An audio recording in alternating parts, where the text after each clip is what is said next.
सच्चा दोस्त कहते हैं बुरे समय में जो इंसान आपका हाथ छोड़ दे वह सिर्फ पहचान होता है, लेकिन जो पूरी दुनिया के खिलाफ हो भी आपका साथ निभाए वही सच्चा मित्र होता है। आज की कहानी ऐसी ही दोस्ती की है जो हर किसी की आंखें नम कर देगी। एक छोटे से गांव में दो दोस्त रहते थे, सोनू और मोहन। दोनों बचपन से साथ थे।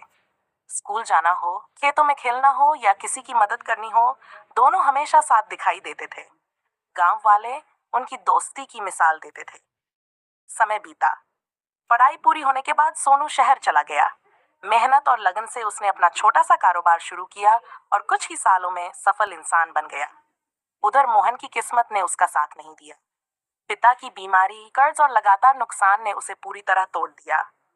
एक दिन ऐसा आया कि उसके पास घर चलाने के लिए भी पैसे नहीं बचे। गांव के लोग जो कभी उसके साथ बैठते थे, अब उसे देखकर रास्ता बदल लेते थे। रिश्तेदार भी मुंह मोड़ चुके थे। आखिरकार मोहन ने हिम्मत करके सोनू को फोन किया। कई सालों बाद फोन आया था। सोनू ने सिर्फ एक बात पूछी, कहाँ हो? मैं अभी आता हूँ। कुछ ही घंटों में सोनू गांव पहुंच गया। उसने मोहन की हालत देखी तो उसकी आंखें भर आईं।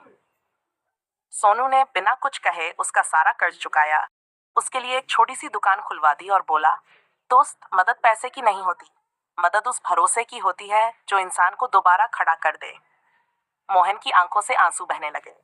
उसने कहा, मैं तुम्हारा यह एहसान कभी नहीं चुका पाऊंगा। सोनू मुस्कुराया और बोला, दोस्ती में एहसान नहीं होते।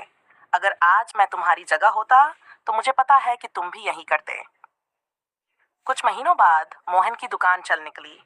उसकी मेहनत रंग लाई और वह फिर से अपने पैरों पर खड़ा हो गया। एक दिन सोनू का कारोबार अचानक भारी घाटे में चला गया। जिन लोगों को उसने करोड़ों कमाने में मदद की थी, वे सब उसे छोड़कर चले गए। लेकिन इस बार मोहन शहर पहुंचा। उसने अपनी सारी बचत सोनू के सामने रख दी और बोला, जब मैं गिरा था तब तुमने मुझे उठाया था, आज तुम्हारी बारी है। दोस्ती सिर्फ अच्छे दिनों का नाम नहीं होती। सोनू की आंखों में आंसू आ गए। उस दिन उसे एहसास हुआ कि दुनिया में पैसा, शोहरत और रिश्ते बदल सकते हैं, लेकिन सच्चा मित्र कभी नहीं बदलता। दोनों ने मिलकर फिर से कारोबार शुरू किया। इस बार सफलता पहले से भी बड़ी थी, लेकिन उनकी सबसे बड़ी दौलत उनका विश्वास और दोस्ती थी।